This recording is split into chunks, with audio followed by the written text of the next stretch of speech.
everyone, it's JD Sage and welcome to another episode of Fortune Builders TV.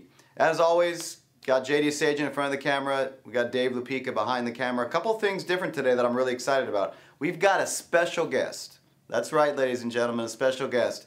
Mr. Jon Servideo, and actually I'll just quickly intro, we're going to be talking about something that's very important for anyone in business, real estate, or otherwise, and it's creating and improving your sphere of influence, who you surround yourself with. We talk a lot about, and it's true at Fortune Builders and CT Homes, education is like the foundation of what we do, and it's very important. So what you know is very important, but also who you know and who you surround yourself with can absolutely and 100% affect the outcome of what you want in life. And Jon is not only a great guy, but he's got great energy, and he loves what he does, and he loves the business of real estate, and he loves helping people teach, or he loves helping people learn the business of real estate. What Jon spends a lot of his time doing is he travels with our road team, and he educates students on the weekend, and new students, more experienced students as well, all different ranges. And so I asked Jon to come up with a question that he gets asked probably most often when he's teaching on the road with the event team. And the question was like, what's the first thing I do? I don't know anything about real estate, or I want to grow my real estate business. What's the first thing I do? And this is the topic that Jon came up with, and it's extremely important, and it doesn't just stop when you start your business or when you're growing your business. It's ongoing. Creating your sphere of influence. So I'm going to let Jon take the show away and teach, lead, and inspire you on this episode of FBTV. So enjoy the show. Oh, hey everybody. How you doing today? Well, thank you, JD, for that. We were just talking briefly, and next thing I know, I'm in the FB office here, CT Homes office here. Well, JD and I were recently talking about some of the questions that I get asked as I travel around the country, and we teach students about real estate investing and how to get to where they want to be in real estate. What's interesting is the question that I get asked most often is, what do I do first? The funny thing about what you do first is it's actually the exact same thing that you do when you're consistently trying to grow your business and trying to overcome any plateau or hurdles that you have. And that is, you have to create the best sphere of influence possible. You have to start to surround yourself with people that have the results that you want. So when you fully immerse yourselves in something that somebody else already has an expertise in and you're around them consistently, you start to learn things and pick things up, and you don't even realize when you're doing it. It's like when you're learning a new language. The easiest way to learn that language is actually by going into that country and immersing yourself into it. And what tends to happen is, if any of you speak any other languages and have learned in that aspect before, months down the line, you will start to hear things and understand things, and you won't even know when you actually learned it. It was strictly because you were around those people on a consistent basis, and your whole culture and your whole thought process started to shift into the way that they think and the way that they act. It's the same thing with real estate. It's really the same thing in any business. So what I'm going to talk about briefly is I'm going to talk about a few ways that you as an investor, one, if you feel you don't know anybody that's a successful investor, if you feel that you're not surrounded by those people, how you can put yourself in that position and still learn from the best of the best. And I'm also going to talk about, for those of you who are already successful investors or have already been in the business, how you can continue to educate yourself and continue to find people that are better than you are or more further along in the business. They always say you should never be if you're the smartest person in any room, you're in the wrong room.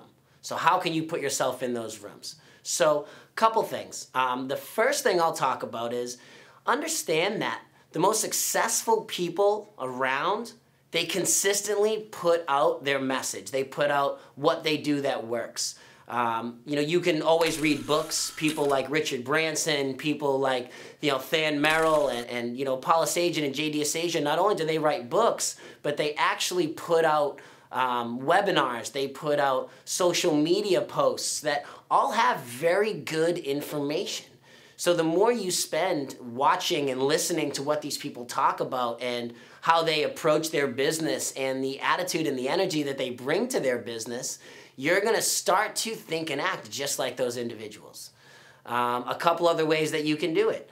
For specifically real estate investors, one thing you could do is they have real estate investor clubs. Something that you can do is Google or find a real estate investor club in your area. You can attend an event, attend a meeting, I should say. It's usually locally. And in those meetings, there's a number of investors in your area, some brand new, some that have been in it for a while. Depending on how long the Real Estate Investor Club has been open, some are started by very successful people in their own.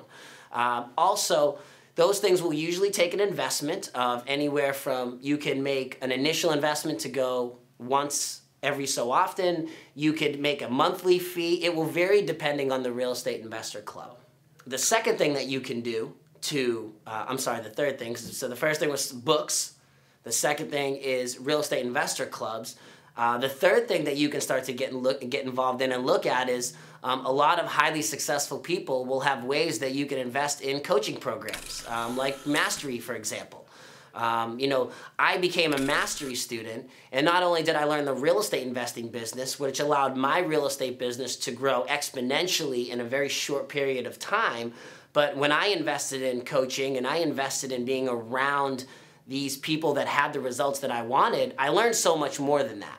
I learned just things in general about running a business, mindset, personal development, things that I would have never known if I wasn't around these types of people.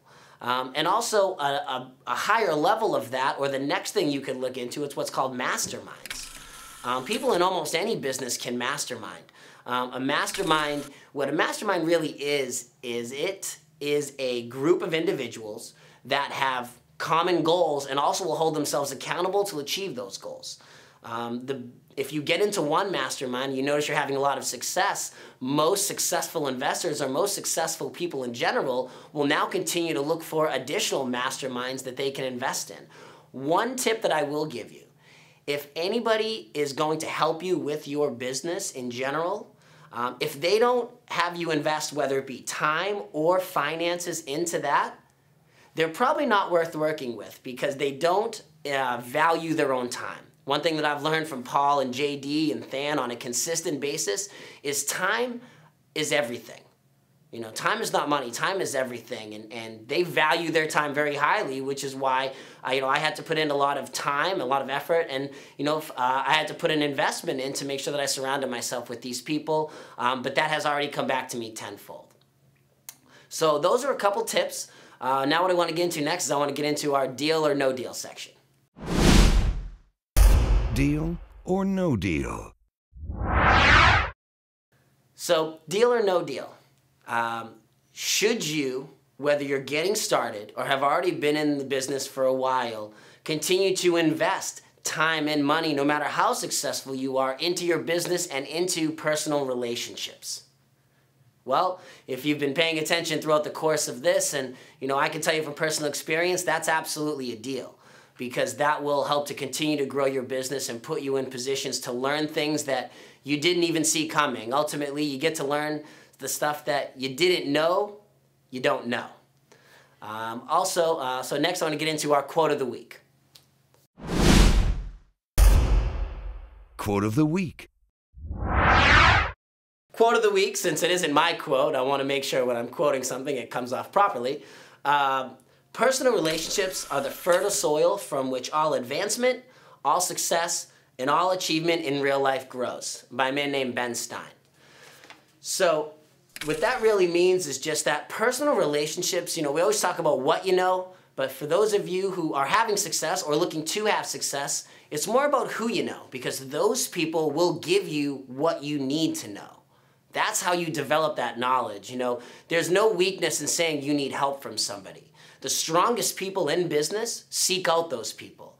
They don't say, I'm too good to reach out to that person, or I'm not going to invest any money in them, or I'm not going to invest any time in those individuals, because they know one personal relationship could come back tenfold. So just want to thank all of you viewers at home, JD, Paul, Than, and the rest of the Fortune Builder TV team, Dave Lupica, my boy, and I just want to say that we love to hear your feedback and your comments on the show. So one thing that I'll ask is, when you comment below here, talk to us about maybe a situation where you reached out to somebody and you were able to build a strong relationship, or how a relationship with somebody in one industry has actually affected or impacted somebody, or has actually impacted or affected yourself or your business in a number of different ways. Just like I said, I've learned more than real estate from these guys, and I continue to learn more every day, not only about real estate and not only about business, but just being a successful person in general. So once again, I want to thank you all for your time. Thank you, JD, Paul, and Than, and I'll see you next time.